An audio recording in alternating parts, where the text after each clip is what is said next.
guys.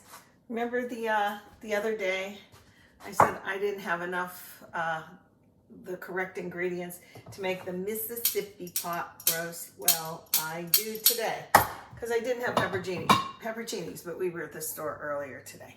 So we're gonna throw it together. Evidently, it's like a really easy thing to do. I used to just use a packet of this dry onion soup mix back in the day, and it was good. But this has a couple other ingredients, and I love pepperoncinis. So does my husband. So let's get everything just in the pot. Is really what it's gonna do. I have a small crock pot thing. Get over here. I'm always talking about my husband, but you've never met him. Come here. This is my husband, Thane. my best eater. I was trying to sneak around. I know, he was. He's off today. So, all right. So we're just going to get this in the pot. How long have we been married, by the way? Since 86. Since 86. Whoa, get in there. Okay, wow, that thing just fit. Look. They say this is what you do, so I'm going to try and follow it pretty good. I buy the ranch dry mix in this, the ranch dressing mix in this. I get this at Sam's Club. I don't know how much you're supposed to put in a packet. So, does that look like a packet? I'll bet you a quarter it is. And all you do, I always wash off the meat too, any meat. I rinse it off. So you put this dry on top. Notice I didn't put any water in the bottom. Then I'm supposed to put au jus mixed in. Because sometimes, au jus, that's what it sounds like every time I say it. This is the soup and onion mix. You know what I'm going to do? So maybe if it's not exact, forgive me. I'm going to try to not get all the little onion specks in here. I'm just going to get a little bit of the dry stuff in, which is almost impossible. Let me grab a little thing here. I'll pour it in here first. Yeah, the dry stuff's kind of on top, like this. So I'll get the dry stuff. And maybe it'll act like the au jus, whatever the au jus is supposed to be. I'm not putting a lot on, because I know it'll be good seasoned. Anyway, okay, there's that. Supposed to put butter and pepperoncinis on. Half a stick of butter for this amount of pot roast. I think that's a chuck roast though. 1, 2, 3, 4. And you're not supposed to cut it up or anything. You're just supposed to sit it on top. So that's what we'll do. This is going to go on low for, I think it's 8 hours. Here's our pepperoncini. You're supposed to leave them whole. I think even if you didn't like pepperoncinis, that you would like how it lends its sassy little flavor to this. Look at this bizarre one. I'm not using that. And I think you're supposed to use like 5. So of course I'll use 6. I'm such a rebel. There, 1, 2, 3, 4, 5, and 1 more. And I guess all their good juice will come on there. And then just the butter. I have that on top. I think this is it, guys. Let me see if you can look in there. Ready, set. Can you see that? Okay. So on low it goes. I'll put it in its little holder thing and tidy up.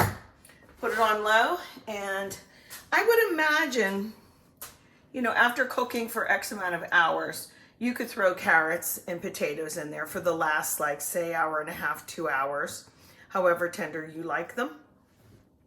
And I might do that. I don't know. So we'll see. But Thane's off today and we're running around doing stuff. So it's a crock pot kind of day, right? Okay. Be back and hope it works. Well, let's see. It's been 5 hours and I think it's cooked. I looked at it after an hour. Let's look. It certainly made its own juice, didn't it? I think I'm going to kick these in there at this point. Should I flip it over? I don't know, but it smells wonderful. We decided to go with the mashed potato route today.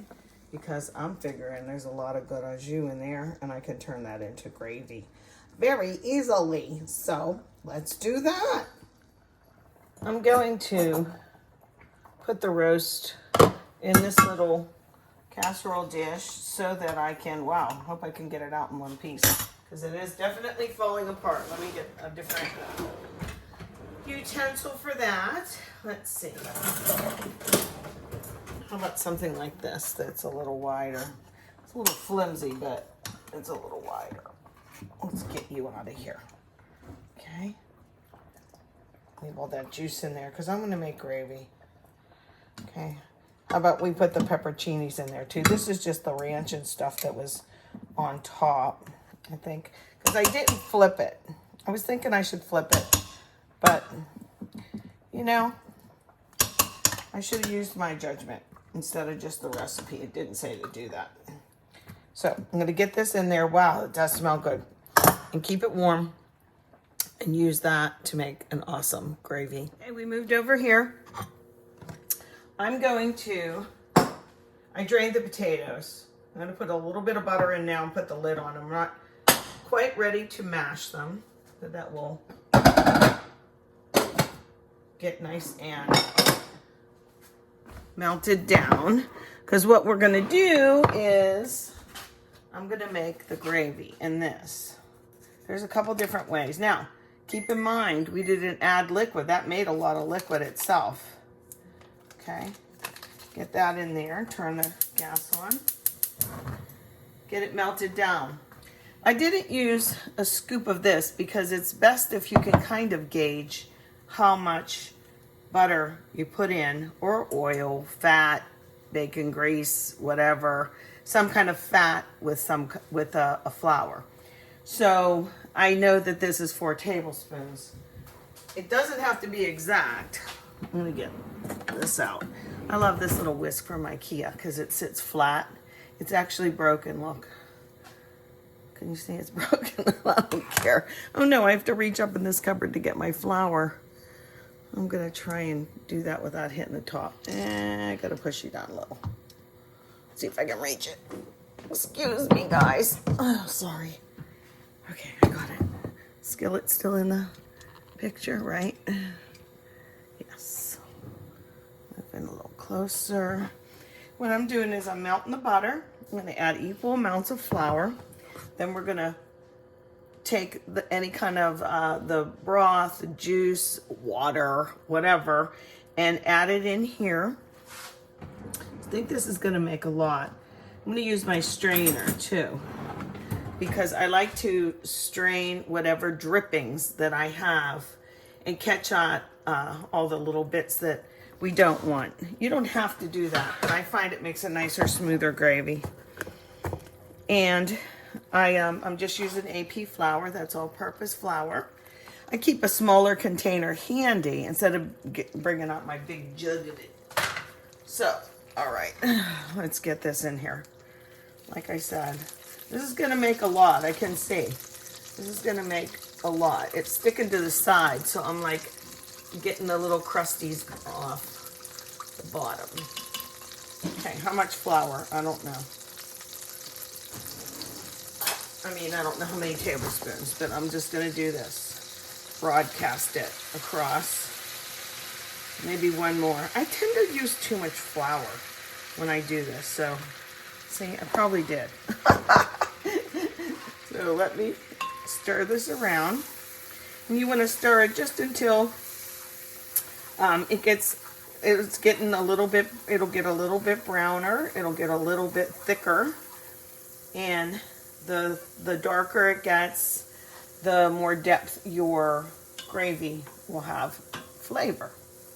Okay, I am going to just go ahead and add a tiny bit more.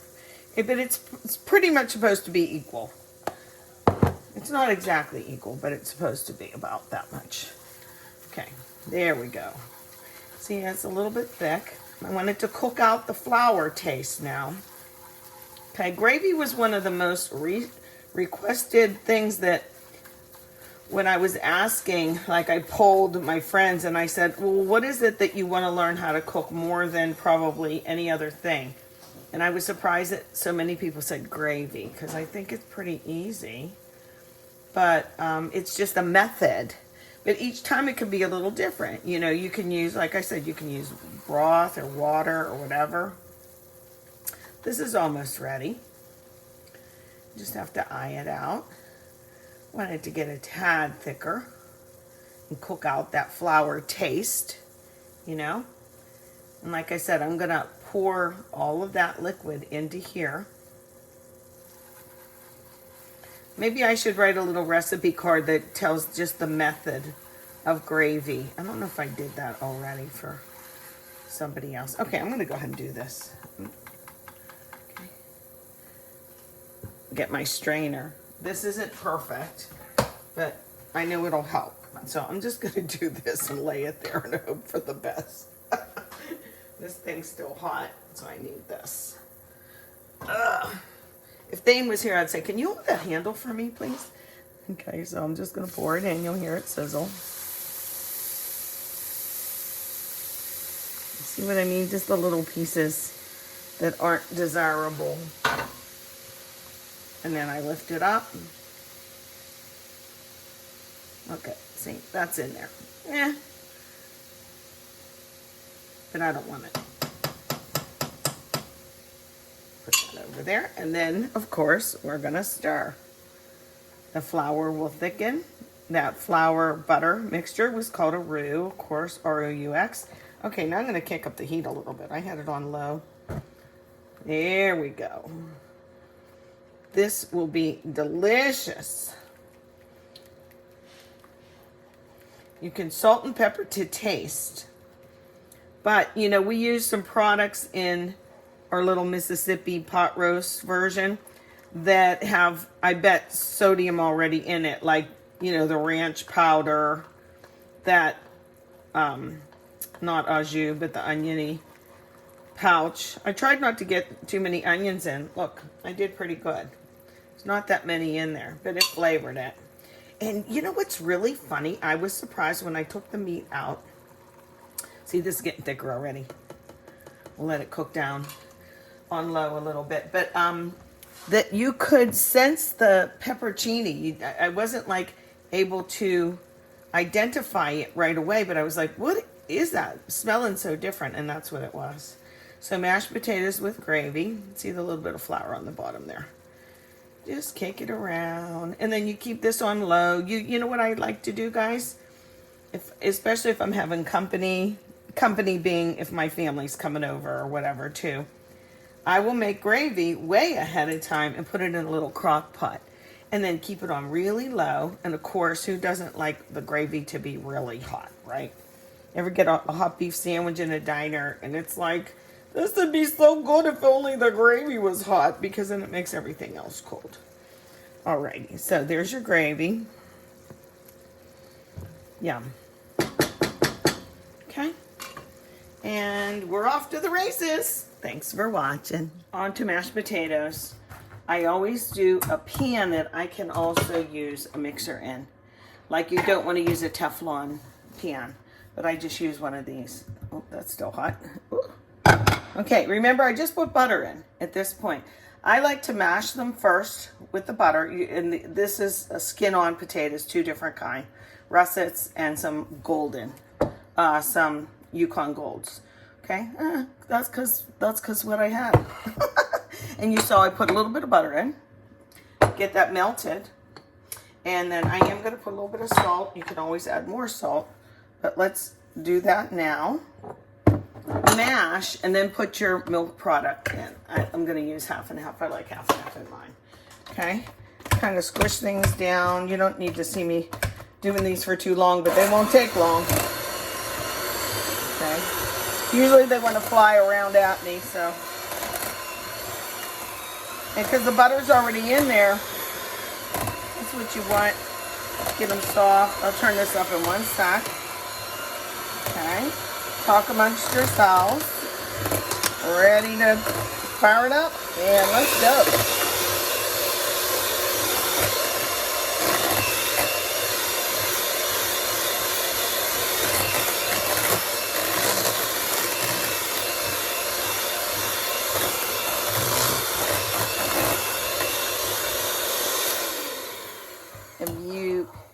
out there who say it's a pain to make homemade mashed potatoes. I don't think so.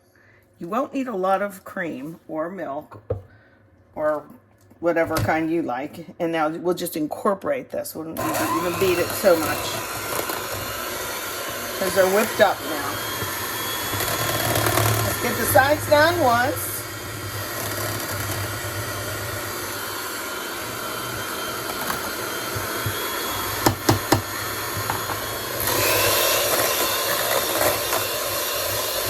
And let's give it a taste, okay? Very good. It does not need more salt either, okay? And because this pan was hot with the potato water, this will stay nice and warm. And we're just about ready to go. With our Mississippi pot roast, we will be having some canned green beans. And we will be having some coleslaw. Mashed potatoes and gravy. Should be good. Yum. You know what? I tasted a tiny bit of the au jus. You know what it tastes like? See, that was the smell I was smelling. Do you ever have a steak hoagie and it has like peppers, onion, mushroom in it? Well, the pepper and onion really came through. That's what it tastes like to me. So I'm a happy girl. And I have a happy husband too. I hope you'll make it. Let me know. Okay? See ya.